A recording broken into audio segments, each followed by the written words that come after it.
Hi friends, welcome to మన Bommarillu. Upcoming రివ్యూలోకి వెళ్ళిపోదాం. గగన్ భూమి కోసం చీర కట్టుకొని అఖండ జ్యోతులని అలా ఇంకా తలపై ఒకటి చేతుల్లో రెండు పెట్టుకొని నడుస్తూ వెళ్తూ ఉంటాడు కదా. చీర కట్టుకొని అమ్మవార్లా రెడీ అయ్యి అపూర్వ మనుషుల్ని సెట్ చేసి గాజు పెంకులని గగన్ పైకి విసిరేలా చేస్తుంది. ఇంకా అలా గాజు పెంకులు తన కాలికి గుచ్చుకున్న భూమి బ్రతకాలనే ఒక గొప్ప సంకల్పంతో అలా పట్టించుకోకుండా ముందుకు వెళ్తూనే ఉంటాడు గగన్. అది చూసి షాక్ అయిపోయిన అపూర్వ ఒక దున్నపోతుని సెట్ చేస్తుంది.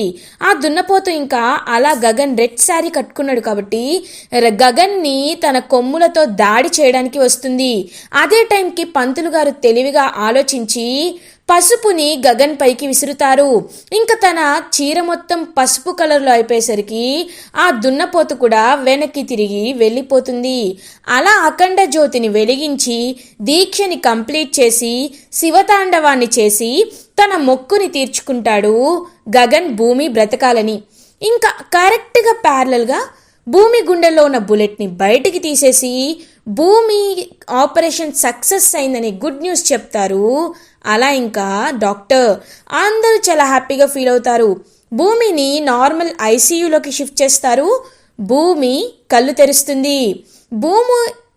భూమి కళ్ళు తెరిచి చూడగానే హ్యాపీగా ఫీల్ అవుతారు శారద.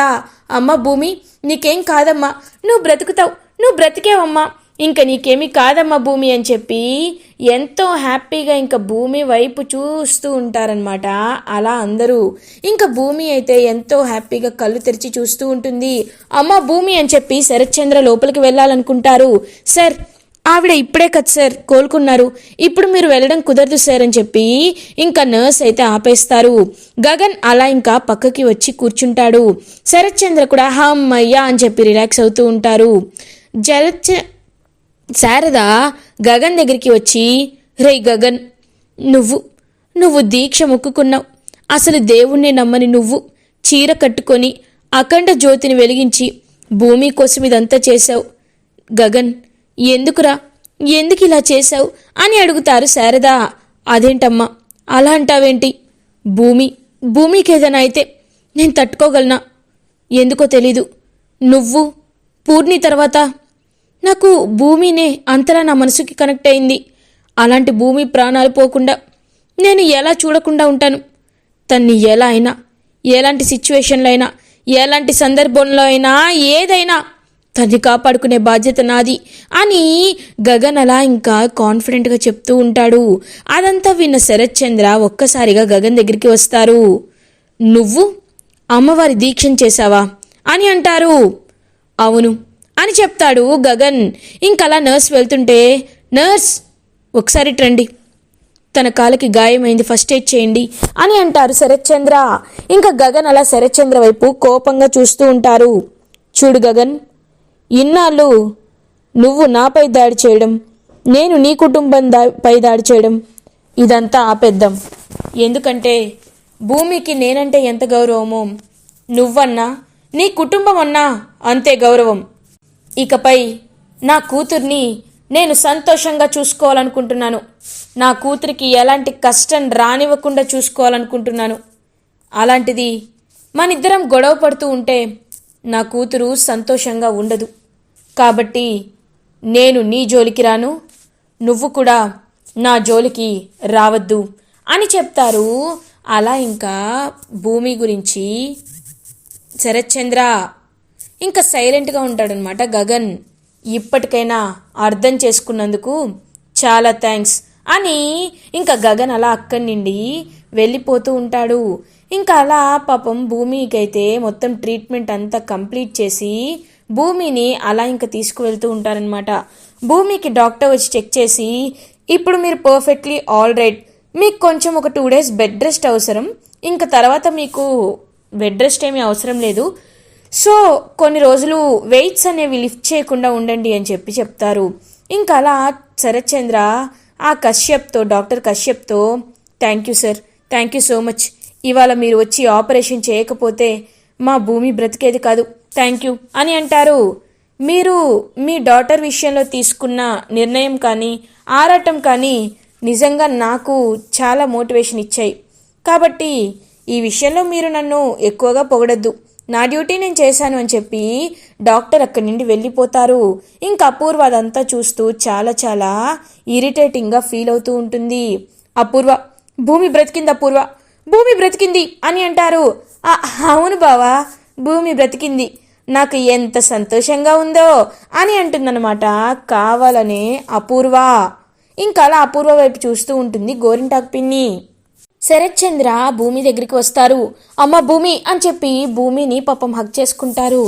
అంకుల్, ఇప్పటికైనా మీరు ఆయనపై కోపాన్ని వదిలేస్తారా అని అడుగుతుంది. అమ్మ భూమి, నీ ప్రాణం కంటే నాకు ఏది ఎక్కువ కాదమ్మా. నువ్వు ఇకపై నేను గగన్పై ఇప్పుడు కోప్పడినమ్మా, వాడి కూడా నాపై ఎలా అని కోప్పడరు. నేను నీకు మాటిస్తున్నాను అని అంటారు పాపం అలా శరత్ చంద్ర. కానీ అమ్మా, నువ్వు నాకు ఒక మాట ఇవ్వాలి భూమి అని అంటారు. ఏంటంకులది అని అడుగుతుంది. భూమి, నేను నిన్ను దత్తత తీసుకోవాలనుకుంటున్నాను అని అంటారు. ఒక్కసారిగా షాక్ అయిపోతుందనమాట అపూర్వ. బావా, ఏం మాట్లాడుతున్నావు బావా అని అంటుంది. అవును, నేను భూమిని దత్తత తీసుకోవాలి అనుకుంటున్నాను. ఖచ్చితంగా భూమి నా కూతురుగా ఉండాలి అనుకుంటున్నాను. ఎందుకంటే ఎప్పుడైతే తన్ని నా చేతులతో ఆ గన్లో బుల్లెట్ పేల్చానో అప్పుడే నేను ఫిక్స్ అయిపోయాను, తను నాకు కూతురు అవ్వాలని. అమ్మ భూమి, నేను నిన్ను దత్తత తీసుకోవాలనుకుంటున్నాను. మీ నాన్న కనబడితే నేను అంతా నచ్చ చెప్తాను. దయచేసి ఈ కార్యక్రమానికి ఒప్పుకోమ్మా అని అంటారు శరత్ చంద్ర. అంకుల్, అది కాదు అంకుల్ అని అపూర్వ వైపు చూస్తూ ఉంటుందన్నమాట. అలా ఇంకా భూమి, ఏమ్మా, ఎవరైనా నిన్ను ఆపుతారా? చెప్పమ్మా, ఏమైంది అని అడుగుతారు. ఏం లేదు అంకుల్, నక్షత్ర ఏమనుకుంటుందో అని అంటుంది భూమి. తన గురించి నేను చూసుకుంటానమ్మా, తన్ను నాకెంతో, నువ్వు కూడా నాకంతే. కాబట్టి ఒక మంచి ముహూర్తం చూసుకొని ఖచ్చితంగా నేను నిన్ను దత్తత తీసుకుంటాను అని అలా ఇంకా తల్లిముడితో చెప్తూ ఉంటారనమాట శరత్ చంద్ర. ఇంకలా శరత్ చంద్ర నేను గుడికి వెళ్ళొస్తానని చెప్పి బయటికి వెళ్ళిపోతారు. అపూర్వ మాత్రమే అలా ఇంకా భూమి రూమ్లో ఉంటుంది. భూమి చిటిక వేస్తుంది. ఏంటి అపూర్వ, షాక్ అయిపోయావా? చూసావా, నువ్వు ఎంత విడతీయాలనుకున్నా మా నాన్న నన్ను బ్రతికించుకున్నారు. మా నాన్న నన్ను దత్తత తీసుకుంటానంటున్నారు. దేవుడు రాసిన బంధాన్ని నువ్వు చెరిపినట్టు ఎవరు చెరపలేరు, ఎప్పటికీ చెరపలేరు అని అంటుంది భూమి. ఏయ్, మీ అమ్మనే పైకి పంపించిన దాన్ని నిన్ను పైకి పంపించననుకుంటున్నావా?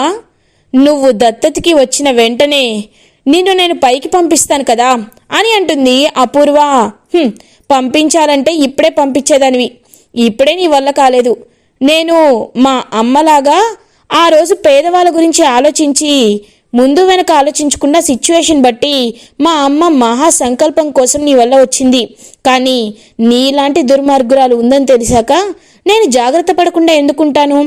నా నెక్స్ట్ టార్గెట్ నువ్వే. నన్ను మా నాన్న దత్తత తీసుకున్న తర్వాత నీ నిజస్వరూపాల్ని బయట పెట్టడమే నా టార్గెట్ అని చెప్పి అపూర్వతో ఛాలెంజ్ చేస్తుంది భూమి. ఇది ఇలా ఉండగా గగన్ అలా ఇంకా భూమి దగ్గరికి వస్తాడు. అపూర్వ గగన్ వైపు కోపంగా చూస్తూ అక్కడి నుండి వెళ్ళిపోతుంది. ఇంకా భూమి అలా ప్రేమగా గగన్ వైపు చూస్తూ ఉంటుంది. మీరు నా కోసం గుడికి వెళ్ళారా అని అడుగుతుంది. అవును, నాకే తెలీదు నేను ఇంతలా నిన్ను ఎందుకు కోరుకుంటున్నానో, నువ్వు ఇంతలా బాగుండాలని ఎందుకు అనుకుంటున్నానో నిజంగా నాకు తెలీదు. కానీ ఒకటి మాత్రం నిజం, నువ్వు బ్రతకాలని నేను చేయని ప్రయత్నం లేదు. నేను మొక్కని దేవుడు లేడు అని చెప్తాడు గగన్. ఇంకా గగన్ వైపు ప్రేమగా చూస్తూ ఉంటుంది భూమి. మీరు నాపై ఇంత ప్రేమ చూపిస్తున్నారంటే మీ అనుకున్న మీ భార్య, వచ్చే భార్యపై, మీరు ప్రేమించే అమ్మాయిపై ఇంకెంత ప్రేమ చూపిస్తారో అని అంటుంది భూమి. సరే, నువ్వు ఇప్పుడు రెస్ట్ తీసుకోవాలి, ఇదిగో ఈ టాబ్లెట్స్ వేసుకో అని టాబ్లెట్స్ని ఇస్తాడనమాట గగన్. అలా ఇంకా గగన్ వైపు ప్రేమగా చూస్తూ ఉంటుంది భూమి. ఇది ఇలా ఉండగా శరత్ చంద్ర అలా ఇంకా బయటికి వస్తాడు. భూమి కోసం నేను ఖచ్చితంగా వెళ్ళాలి అని చెప్పి ఇంకా గుడికి వెళ్తాడనమాట అలా శరత్ చంద్ర. కరెక్ట్గా అదే గుడికి ఎక్కడైతే కృష్ణప్రసాద్ చేతిలోండి తప్పించుకుంటాడో ఆ కృష్ణప్రసాద్ చేతిలోండి తప్పించుకున్న డ్రైవర్ ఉంటాడు కదా, కృష్ణప్రసాద్కి నిజం చెప్పిన డ్రైవరు, ఆ డ్రైవర్ అయితే కనిపిస్తాడు. ఇంక అదే గుడికి ప్రదక్షిణ చేయడానికి వస్తాడు. ఒక్కసారిగా శరత్ చంద్రకి ఎదురు పడతాడు ఆ డ్రైవర్. శరత్ చంద్ర ఆ డ్రైవర్ని చూసి వెంటనే ఆ డ్రైవర్ని గుర్తుపట్టేస్తాడు. రేయ్ అని పిలుస్తూ ఉంటాడు. ఇంకా వెంటనే శరత్ చంద్రని చూసి పరిగెట్టడం స్టార్ట్ చేస్తాడనమాట ఆ డ్రైవర్. ఇంకా వెంటనే పరిగెట్టుకుంటూ వెళ్ళి కారులో ఫాలో అయ్యి అలా శరత్ చంద్ర ఆ డ్రైవర్ని పట్టుకుంటాడు. ఆ డ్రైవర్ని ఒక్కసారిగా డాష్ ఇవ్వగానే ఆ డ్రైవర్ కింద పడిపోతాడు. ఇంకా వెంటనే తన దగ్గర ఉన్న చిన్న గన్ తీసుకొచ్చి, ఏయ్ ఎక్కడికి రా పారిపోతున్నావు? ఆ రోజు నా భార్యని హాస్పిటల్కి తీసుకువెళ్లకుండా ఎందుకు తను ఎక్కడికి తీసుకువెళ్ళావురా? తన్ని ఫ్యాక్టరీకి ఎందుకు తీసుకెళ్ళావు అని చెప్పి గట్టిగా అడుగుతాడనమాట శరత్ చంద్ర. సార్ నన్ను వదిలేయండి అని అంటారు. ఏయ్ ఎప్పుడెప్పుడు కనిపిస్తావా అని వెయిట్ చేశాను, ఇప్పటికి కనిపించావు. నా శోభని ఎందుకు ఫ్యాక్టరీకి తీసుకువెళ్ళావు? నిజం చెప్పు, లేకపోతే మ్యాగజైన్ బుల్లెట్స్ అన్ని నీ గుండెల్లోకుంటాయి అని అంటారు. అలా ఇంకా వెంటనే శరత్ చంద్ర చెప్తాను ఖచ్చితంగా చెప్తాను అని ఇంకా నిజం చెప్పడం స్టార్ట్ చేస్తాడనమాట ఆ డ్రైవర్. ఒక్కసారిగా అపూర్వనే అలా ఫ్యాక్టరీకి తీసుకువెళ్ళి తనని చంపించింది పక్కా ప్లాన్ ప్రకారం అని తెలుసుకొని, శోభాచంద్రని చంపించింది అపూర్వ అని తెలుసుకొని ఒక్కసారిగా షాక్ అయిపోతాడనమాట శరత్ చంద్ర. ఏయ్ నువ్వు కావాలని అబద్ధం చెప్తున్నావు కదా, అపూర్వ చంపడం ఏంటి అని అంటారు. సార్ నేను నిజం చెప్తున్నాను సార్ అని చెప్పి ఇంకా వాళ్ళ కూతురుపై ఒట్టేస్తాడనమాట డ్రైవర్. ఒక్కసారిగా షాక్ అయిపోతాడు శరత్ చంద్ర. వెంటనే రౌడీకి కాల్ చేసి రౌడీని అక్కడికి పిలిపిస్తాడు. రేయ్ వీడికి కావాల్సినంత వరకు మన దగ్గరే ఉంచండి, వీడిని గోడౌన్లో కట్టిపడేయండి అని చెప్పి కట్టిపడేయమని కిడ్నాప్ చేయమని చెప్తారనమాట శరత్ చంద్ర. ఇంకా డ్రైవర్ని కిడ్నాప్ చేస్తారు రౌడీలు. శరత్ చంద్ర అంటే శోభ చంపిందా? శోభని అపూర్వ చంపిందా? లేదు, నేను నమ్మలేకపోతున్నాను. కానీ ఇది పూర్తిగా నమ్మకుండా కూడా ఉండకూడదు. ఎందుకంటే వాడి కన్న కూతురిపై ఒట్టేసి వాడు అబద్ధం ఎందుకు చెప్తాడు? ఖచ్చితంగా ఏదో జరుగుతుంది. ఏం జరుగుతుంది నేను తెలుసుకోవాలంటే నాకేమీ తెలియనట్లే ఉండాలి అని ఇంకా సైలెంట్గా ఇంటికి వెళ్తాడనమాట శరత్ చంద్ర. అప్పుడే ఇంకా అపూర్వ చాలా కోపంగా ఉండడం గమనించి దూరంగా అబ్జర్వ్ చేస్తూ ఉంటాడు శరత్ చంద్ర. అమ్మాయి మనం వేసిన అన్ని ప్లాన్లు ఫ్లాప్ అయ్యాయి కదమ్మాయి, ఇప్పుడేమో మీ ఆయన అల్లుడు గారు ఆ భూమిని దత్తత తీసుకుంటానంటున్నాడు, ఇప్పుడు ఏం చేస్తావమ్మాయి అని అడుగుతూ ఉంటుంది. పిన్ని నేను నీ కంటికి పిచ్చిదాన్లా కనబడుతున్నానా పిన్ని? నా బావ కోసం ఆ శోభాచంద్రనే చంపిన దాన్ని, అడ్డొస్తుందని దీన్ని కూడా చంపాలనుకున్నదాన్ని, నా కూతుర్ని యువరాణి చేయడం కోసం ఎక్కడికైనా వెళ్ళేదాన్ని, అలాంటిది ఇప్పుడు దాన్ని దత్తత తీసుకుంటానంటే ఆగిపోతానా? అస్సలు ఆగిపోను. నా ప్లాన్ ఏంటో నీకు తెలీదు. ఆ భూమిని గగన్ని ఒకేసారి లేపేస్తా, వాళ్ళిద్దరినీ దత్తత కార్యక్రమంలోనే చంపేస్తా అని అన్ని నిజాలు బయట పెడుతుంది అపూర్వ. ఒక్కసారిగా అపూర్వ నిజస్వరూపం తెలుసుకొని అలా ఇంకా షాక్లో ఉండిపోతాడు శరత్ చంద్ర. ఇలా ఎపిసోడ్ ఎండ్ అవుతుంది. ఫర్దర్ ఎపిసోడ్ రివ్యూస్ ముందుగా మీకు కావాలి అనుకుంటే మా ఛానల్ని సబ్స్క్రైబ్ చేసుకోండి. Thanks for watching.